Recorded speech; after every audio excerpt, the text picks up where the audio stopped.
Oke, tapi apa yang kemudian menjadi keyakinan Anda dan juga bersama rekan-rekan yang lain begitu yang juga kemarin juga sudah memenuhi undangan klarifikasi kalau ini ada yang apa ya dalam tanda kutip dugaan seperti tuduhan Anda begitu ya, ada yang tidak beres begitu ya? Iya, karena nggak beresnya begini. Katanya kan kita hormati ya, Jokowi katanya ijazah saya tidak pernah dikeluarkan sama sekali. Ya gitu. Tapi bukannya kemarin pas di Bareskrim itu betul. Itu dititipkan Oke, untuk apa-apa. diberikan. Kita hormati itu. Tapi artinya berarti ada ijazah yang sebelumnya sudah keluar. Itu kan berarti kan bukan itu ijazahnya, katanya kan gitu. Oke. Nah, berarti ijazah yang pernah ditunjukkan oleh salah seorang kader partai, ya, itulah seharusnya justru terlapor. Dia harusnya disebut membuang hoax ya gitu atau kemudian menyampaikan hoax. Karena apa? Karena jelas betul yang dia sampaikan ini biar nggak ribut atau biar tenang lebarannya. Waktu itu tanggal 1 April dia bilang inilah yang asli. Itu dia bilang. Begitu dia bilang yang asli dan ternyata disebut itu bukan yang asli.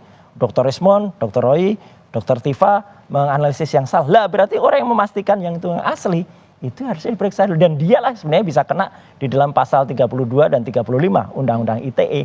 Kami ini kan tidak melakukan apapun terhadap ijazah itu.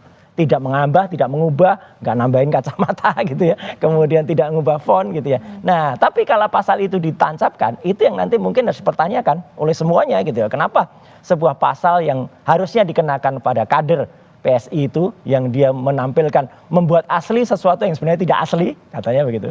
Itulah yang malah tidak kena. Justru kita yang sama sekali kita tidak menyentuh alat bukti elektroniknya, itu mau dikenakan dan itu kan tujuannya agar sanksi pidana yang sangat gede gitu ya, 8 tahun, 12 tahun itu bisa jadi alasan untuk nanti melakukan tindakan lebih jauh. Tapi nggak apa-apa lah, sekali lagi biar masyarakat melihat ini. Jadi makanya saya datang, bahkan diundang Kompas TV pun pada saat-saat yang orang bilang, oh saatnya kritis banget Mas, itu waktunya mepet gitu. Enggak, saya hormati media seperti Kompas TV dan juga media yang lain termasuk podcast kayak podcast Sentana kemarin dan podcast yang lain kayak Abraham Samad, podcast Diskursus, podcast Forum gitu ya.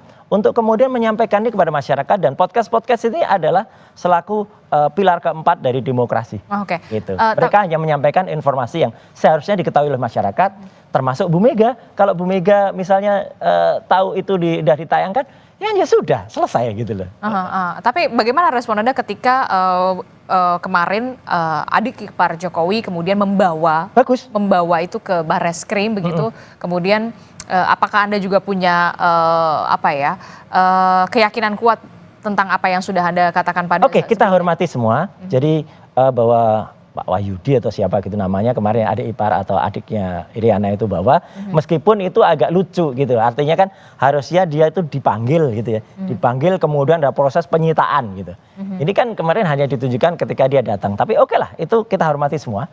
Kalau moga-moga tadi Bareskrim kemudian nanti dalam lapornya itu meneliti itu. Tapi menarik kemudian pendapat dari Prof. Hipnu juga gitu di Kompas beberapa waktu yang lalu. Kalau kemudian itu nanti akan disandingkan atau harus ada misalnya harus ada pembanding gitu. Saya pernah menyatakan pembanding sebaiknya yang netral dari luar. Kalaupun tidak, ijazah itu harus bisa ditampilkan oleh lapor. Misalnya ya, ditolak nggak usah ada pembanding. Oke, tapi ijazah itu kan diperiksa oleh lapor. Supaya jelas, ijazah itu harus tampilkan. Kemudian keterangan dari lapor tidak boleh hanya berubah satu kalimat saja, misalnya yang otentik atau identik. Mbak pernah nggak? Misalnya kita diperiksa kesehatan. Ya, pemeriksaan dari lab manapun kan jelas, misalnya SGPT berapa, SGOT berapa, jelas detail kan. Kan kita nggak mau terima aja misalnya Anda sehat gitu. Sehatnya kenapa? Gitu, atau Anda kurang sehat. Nah, situ jadi nanti terperinci. Harus terperinci kertasnya terbuat apa, nanti hasil carbon datingnya kayak apa. Tinta setidaknya ada 5 tinta di situ. Tinta pertama itu tinta cetaknya menuliskan ijazah, kemudian telah diberikan bla bla bla bla, kemudian nama cetak itu. Kemudian tinta yang kedua itu tinta nuliskan nama ya, oleh si penulis nama. Itu juga tintanya beda. Tinta ketiga itu adalah tinta tanda tangan tanda tangan rektor dan juga tanda tangan dekan. Itu tintanya pasti lain-lain. Tinta yang keempat, tinta yang kemudian untuk logo UGM yang sifatnya itu adalah warnanya emas gitu ya. Nah, tinta selanjutnya adalah tinta berupa cap dari fakultas yang ada. Nah, itu harus ada keterangannya masing-masing. Tinta terbuat dari apa namanya, kimianya apa, unsurnya apa saja.